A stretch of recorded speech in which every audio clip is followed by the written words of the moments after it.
fantatro ny vahorinareo zay nampatonga mitondra an'zareo akaty ary anao échange tsika ary aza mieritreritra ny hoe sabolinareo fa mbolambola eto ataoko zola ary ny fanaraka zay pelotona farafahilany ny transfert de compétence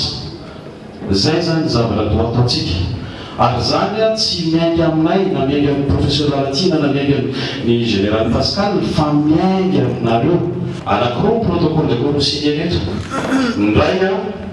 de ny NIMS hospital université miaraka amin'ny hôpital militaire ary izay oekipena fitaovana ny anankiray a NIMS faculté de médecine sy ny faculté de médecine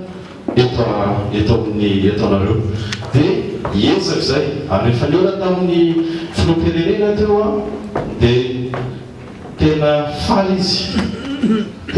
izy satria miantony dia misy fitsonjovana taloha io ny atao hoe fair play manana fair play daholo tsika rehetrarehetra ary zay mampatonga hoe miezaka tsika rehetrarehetra miara-miainga amintsika amin'ny zavatra rehetrarehetra atao amin'ity fanarenana Madagasikara ty